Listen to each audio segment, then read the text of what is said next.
భారతదేశంలో సరళీకృత ట్యాక్స్ విధానం పేరుతో ప్రవేశపెట్టిన జీఎస్టీ ఈరోజు ఎంత సంక్లిష్టంగా మారిపోయిందో, ఏ లక్ష్యాలను సాధించడానికి ఈ విధానాన్ని ప్రవేశపెట్టారో ఆ లక్ష్యాలకు దూరంగా జరిగిపోయిందో వివరించడానికి ఇటీవల చెలరేగిన పాప్కార్న్పై ట్యాక్స్ అంశం మనందరి దృష్టిని ఆకర్షిస్తోంది. పాప్కార్న్ సాధారణంగా రోడ్ల మీద చిన్న చిన్న వ్యాపారులు విక్రయిస్తూ ఉంటారు. వాటిల్ని పిల్లలు పెద్దలు అందరూ కొంటూనే ఉంటారు. భారతదేశంలో ఎక్కడికి వెళ్ళినా ఒక ఆహారపు పదార్థంగా పాప్కార్న్ను చిరుతిండిగా పిల్లలు పెద్దలు స్వీకరిస్తూ ఉంటారు. అటువంటి పాప్కార్న్కు సంబంధించి విధించబడే ట్యాక్స్కు విషయంలో కొంత గందరగోళం ఏర్పడింది. ఆ గందరగోళం ఎందుకు ఏర్పడింది అంటే, ఆ పాప్కార్న్ చేసేటప్పుడు అందుకు కొంత రుచిని జోడించడానికి యాడ్ చేసే ఉప్పు, కారం, ఇతరత్ర మసాలాలు లేదా చక్కెర పాకం కారణంగా ఈ వివాదం ఏర్పడింది. దీనిపై సోషల్ మీడియాలో జీఎస్టీపై వ్యంగ్య వ్యాఖ్యానాలు, విమర్శలు మొదలయ్యాయి. చివరకు ఆర్థిక మంత్రే స్పందించాల్సిన పరిస్థితి. పాప్కార్న్లో ఉప్పు కలిపితే ఒక ట్యాక్సు, కారం కలిపితే మరొక ట్యాక్సు, దాంట్లో ధనియాల పొడో గరం మసాలాను కలిపితే మరొక ట్యాక్సు, ఇవన్నీ కలిపి కాగితంలో చుట్టిస్తే ఒక ట్యాక్సు, పేపర్ కవర్లో సీల్ చేస్తే మరొక ట్యాక్సు, ఇక వీటితో పాటు పాప్కార్న్ను తీయగా ఉంచడానికి చక్కెర పాకంలో ముంచితే 18% ట్యాక్సు. ఇలా పాప్కార్న్ అనబడే ఒక ఆహార పదార్థానికి సంబంధించి 7-8 రకాల ట్యాక్సులు విధించబడుతున్నాయని, ఆ విధించబడ్డానికి గల కారణాలను ఆర్థిక మంత్రి జాతీయ మీడియా వేదికలుగా వివరణ ఇచ్చుకునే పరిస్థితి తలెత్తింది. ఈ మొత్తం ఉదంతం ఒక్కసారిగా జీఎస్టీ యొక్క సంక్లిష్టత ప్రజల ముందుకు తీసుకుని వస్తోంది. ప్రధానంగా జీఎస్టీని ఆ రోజు కేంద్ర ప్రభుత్వం ప్రవేశపెట్టేటప్పుడు ఒక సింపుల్ ట్యాక్స్ స్ట్రక్చర్, ఒక సాధారణ మానవునికి అంటే భారతదేశ పౌరుడికి కూడా అర్థమయ్యే రీతిలో సులభంగా ప్రభుత్వానికి ట్యాక్స్ చెల్లించేలా వ్యవస్థను రూపొందిస్తున్నామని ఆ రోజు ప్రభుత్వం గొప్పలు చెప్పుకుంది. గొప్పలు చెప్పుకున్న ప్రభుత్వం చివరకు ఈరోజు ఏ స్థితికి కంప్లీట్ ట్యాక్స్ స్ట్రక్చర్ను తీసుకుని వచ్చిందంటే, 1-2 ట్యాక్స్ స్లాబులు ఉండాల్సిన చోట ఈరోజు 5%, 12%, 18%, 28% ట్యాక్స్ స్లాబులు ఉండడం, ఆ స్లాబులకు అదనంగా కేంద్ర ప్రభుత్వం విధించే సెస్సులు ఉండడం, ఈ సెస్సులతో పాటు రకరకాల ఫీజులు ఈ ట్యాక్స్ వ్యవస్థలో చొప్పించబడ్డం అంతా ఈ వ్యవహారాన్ని ఒక సంక్లిష్ట ప్రక్రియగా మార్చివేసిందనడంలో సందేహం లేదు. ఈరోజు ఒక చిన్న వ్యాపారవేత్తో ఒక కన్సల్టెంటో ఈ జీఎస్టీ వ్యవస్థను అర్థం చేసుకోలేనంతగా ఈరోజు ట్యాక్స్ స్ట్రక్చరు మారిపోయిందనడంలో ఏమాత్రం సందేహం లేదని నిపుణులు వ్యాఖ్యానిస్తున్నారు. దీంతో ఒక్కసారిగా ఏ లక్ష్యంతో ఈ ట్యాక్స్ విధానాన్ని ప్రవేశపెట్టారో ఆ లక్ష్యం నెరవేరకపోగా గతంలో ఉన్న ట్యాక్స్ విధానానికన్నా అధ్వానంగా ఈ ట్యాక్స్ విధానం తయారైందని నిపుణులు విమర్శిస్తున్నారు.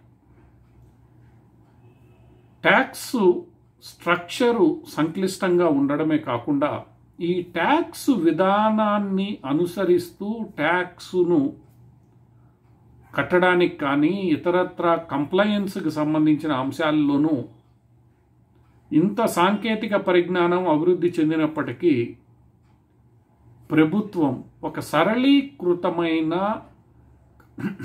కంప్లయన్స్ ప్లాట్ఫామ్ని తయారు చేయలేకపోయిందనేది స్పష్టం. జిఎస్టీ ట్యాక్స్కి సంబంధించి అన్ని వ్యవహారాలు ఆన్లైన్లో నడుస్తాయి. ఈ ఆన్లైన్ పోర్టల్ ఏదైతే జిఎస్టీకి సంబంధించి తయారు చేయబడ్డదో అది ఎప్పుడు సాంకేతిక కారణాలతో ఇబ్బందులు పెడుతూనే ఉంది. ఆ ఇబ్బందులు నేటికి దూరం కావడం లేదు. ఈ పోర్టల్లో ఎన్నో సమస్యలు తలెత్తుతూ ఉంటాయి.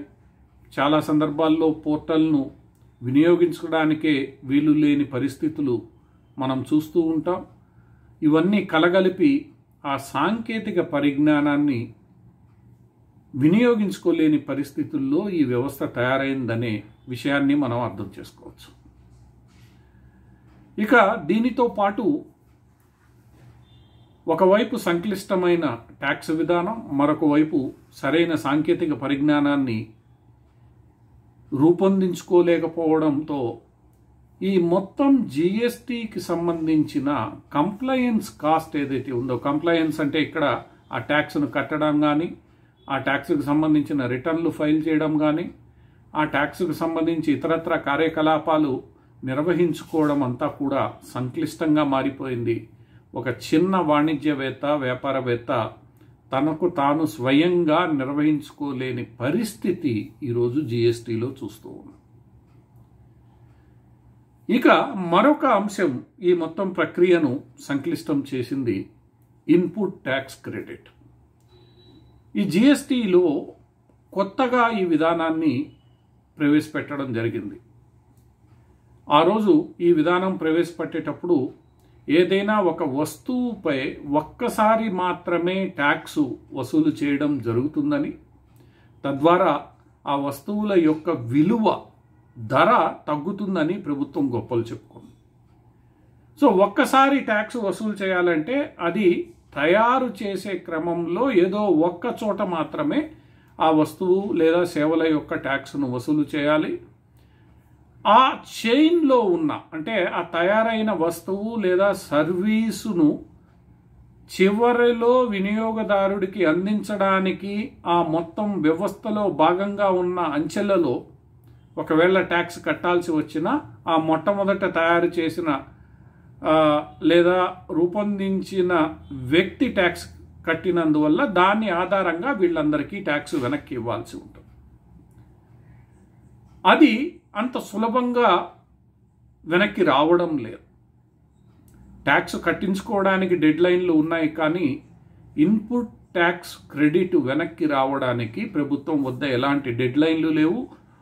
ఆ డెడ్ లైన్లు విధించకపోవడానికి కారణం ఏ వినియోగదారుడు, అంటే ట్యాక్స్ కట్టే వ్యక్తి ఉన్నాడో అతను సరైన సమయంలో ట్యాక్స్ రిటర్న్లు ఫైల్ చేయలేదనో మరేదో కారణం చేత ఈ ఇన్పుట్ ట్యాక్స్ క్రెడిట్ వెనక్కి ఇవ్వడం లేట్ అవుతుంది.